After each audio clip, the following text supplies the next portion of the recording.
Hey, y'all. Welcome to the Black Girl Who Reads. This is Tony, and I'm, of course, back with chapter number 2 of The Blue Castle, one of the old, ancient, lovely literature, classic literature books that I found to, of course, read for you all, since it's, of course, coming up on Love Month or Valentine's Day, or in that season. I guess I put it that way as well. So like I said, definitely this is chapter number 2. And just to let you know, of course, I hope that you've been enjoying the readings, not just this book. This is actually my third book, I guess. The first was The Gift of the Magi back in December.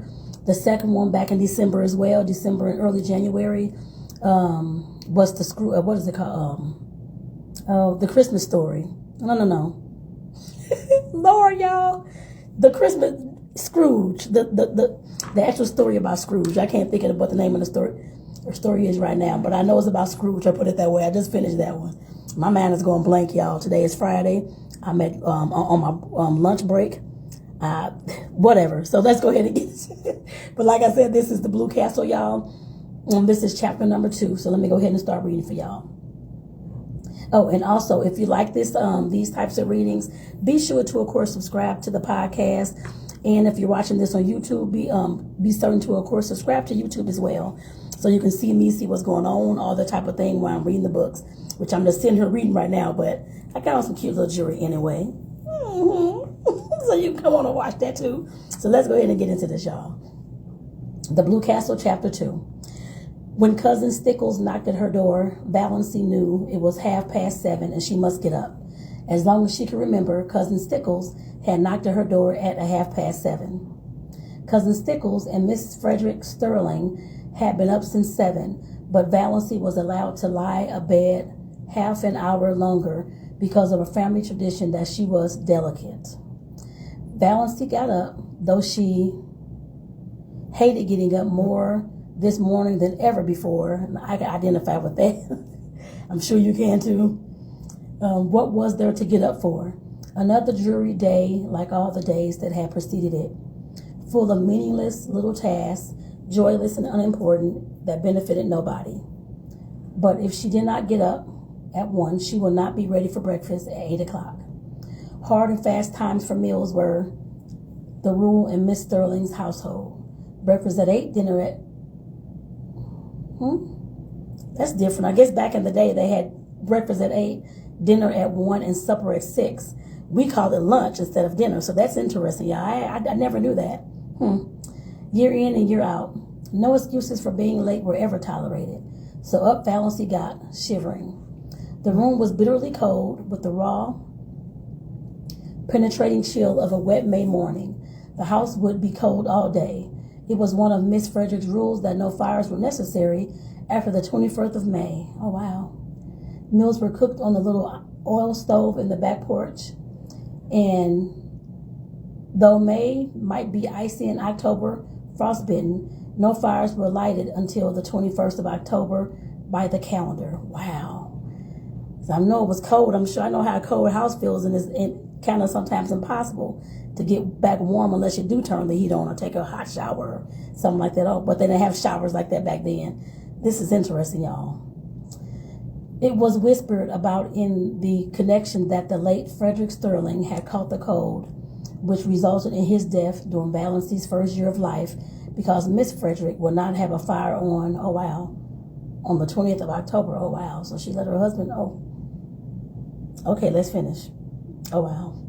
She lighted it up the next day, but that was a day too late for Frederick Sterling. Oh wow.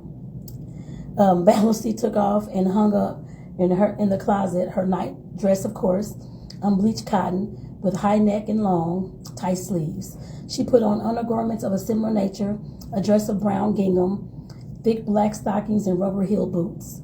Of late years, she had fallen into the habit of doing her hair with the shade of the window by the looking glass pulled down.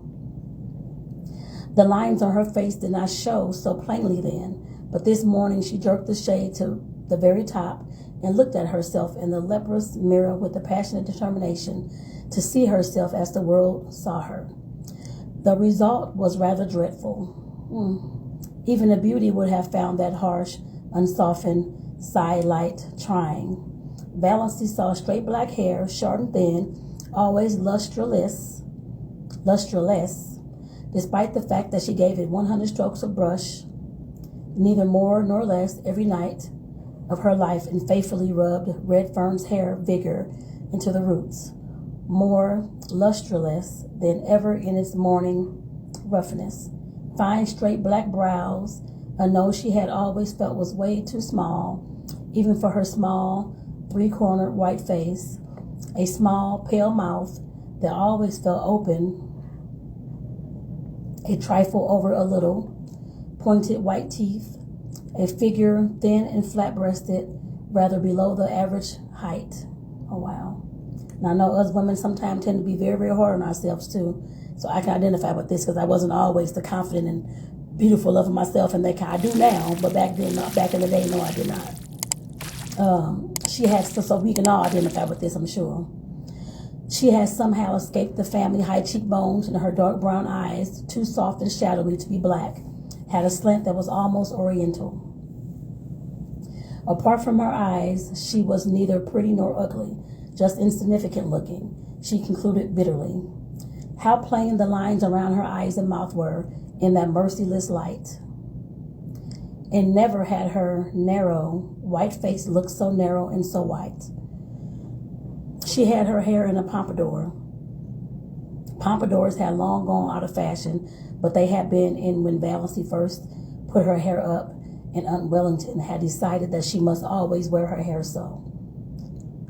It is the only way that becomes you. Your face is so small that you must add height to it by a pompadour effect, said Aunt Wellington, who always enunciates commonplaces as if uttering profound and important truths.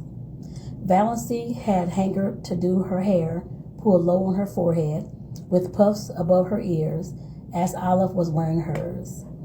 Aunt Wellington's dictum had such an effect on her that she never dared change her style of hairdressing again.